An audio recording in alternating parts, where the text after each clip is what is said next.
So today I'm going to be building a base in Kerbal Space Program 2, a massive one as well. So as you can see, I've built the main section sort of already, but then it's going to branch off into different modules.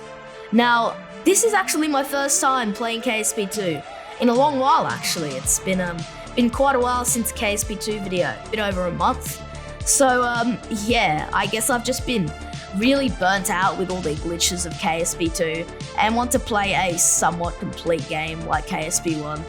So yeah, I've been doing that recently. I find modded KSP 1 still exceeds KSP 2, but I'm sure one day KSP 2 will be better than KSP 1 can ever be.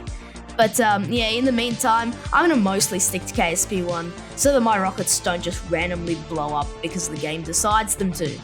So yeah, and there's been lots of times where my build will just glitch onto the map and, you know, classic glitches like that. Or on the ascent, it'll just randomly blow up for no reason at all. Literally no reason at all. It's just, the glitches are so bad. Or when I stage separate, I think that was an older glitch, I think this one's fixed now. But when I do a stage separation, the camera will be fixed on the center of both of the crafts. So I won't actually, my camera will be offset. Basically, that's a really annoying one. And sometimes the Kerbal's EVA jetpacks won't work. The list goes on, you know.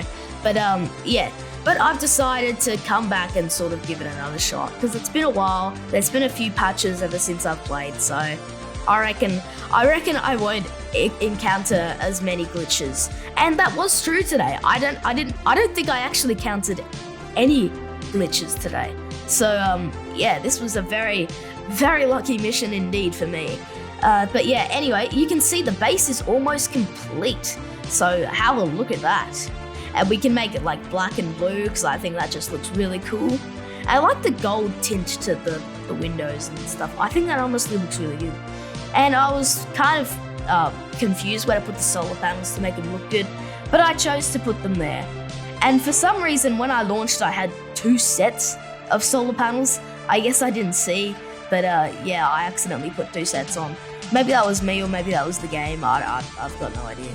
But anyway, here is this goofy fairing here, which is doesn't work well at all.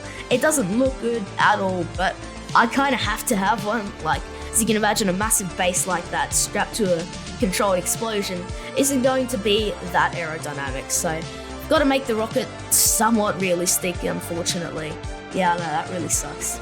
But anyway, we're going to add some huge control surfaces to the bottom here, just to keep it stable as it does its ascent through Kerbin's atmosphere. And we can also add some side separators too. And yeah, there we go. So the reason why I'm building this massive base is because the weekly challenge this week is to build a base, and I wanted to make it really big, and I was kind of inspired by the cover art for it. Yeah, the base looks similar to that. But anyway, yeah, so as you can see, I'm basically strutting everything together now. Not as much, and I tilted the rocket over, but I actually didn't tilt a part of it, so yeah, that was kind of odd. And that meant basically the ladder wasn't where the Kerbals were exiting the craft, so it was kind of stupid. But anyway, here we are on launch. Unfortunately, for some reason, Adobe didn't capture the footage. I've got no idea why. But anyway, yeah, just pretend you can hear big rocket sounds. And anyway, I'm gonna speed the footage up here until we get into space, until our orbital insertion burn. So you can see the Kerbal Space Center below us gradually getting smaller and smaller. And yeah, well, we're going up. Planet's getting larger and larger. And yeah, so here we go. We've got our trajectory now over the atmosphere, basically past the Kármán line, or I guess Kármán line you could say. I don't know what it would be in Kerbal terms.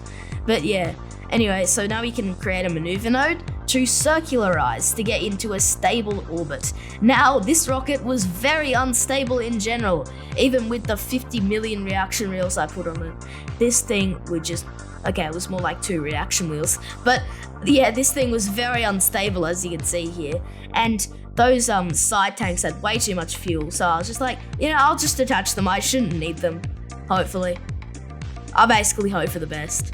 But anyway, here we are, we're doing our orbital insertion burn and getting to orbit. Look at that engine go. We've actually got 1 mammoth engine and 8 vector engines. And there we go, that is out of fuel, and now we can move on to our second stage, which is optimized for the vacuum of space. So it should be a lot more efficient. However, our orbit insertion burn did take a long time because the maneuver node completely miscalculated it, so yeah. And it was a bit uncircular too, my orbit, so I just had to make that perfect and just warp up and try to perfect it. What I also did now that I was in space is detach the fairings, as I don't need it anymore. No air in space, so it shouldn't matter. And yeah, as you can see, I've actually got 8 solar panels for some really weird reason. I've got no idea why. But anyway, here I are just burning to just raise that periapsis. Just because, really, why not? It just looks better.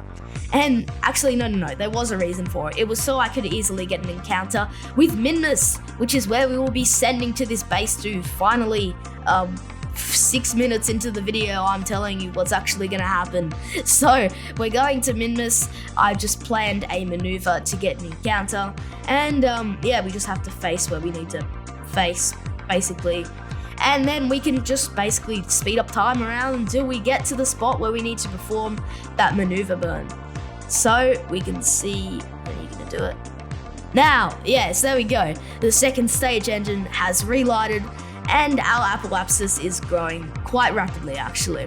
So I'm gonna speed this burn up as well because I couldn't really understand why it's that interesting for you to watch. Oh my gosh.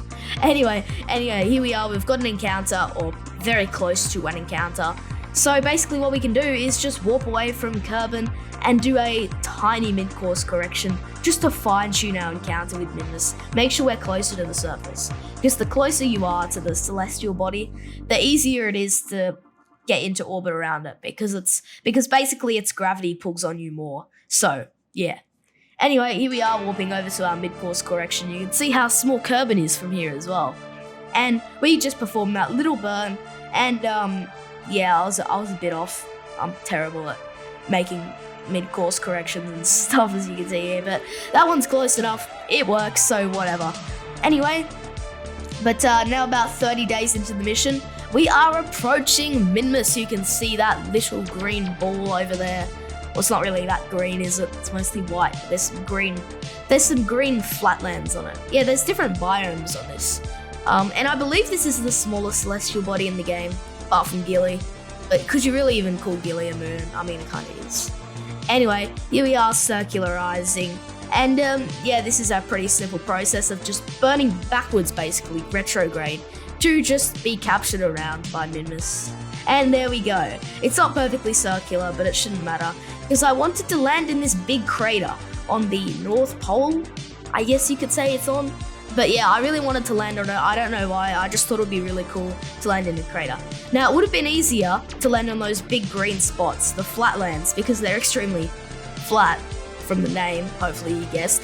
But yeah, I chose to challenge myself and land in this crater, which wasn't a good idea when we get to the landing. But here we go, I'm just warping over, and we need to face the right direction. We need to have the correct end pointing at space, that is important, and we can just do a tiny bit of a burn with our second stage. Our second stage is basically out of fuel now, so we can just run it out of fuel, because why not? And we can move on to our third and final stage, which is the one that will get us to the surface safely. And look at that view of Kerbin and that nebula in the background.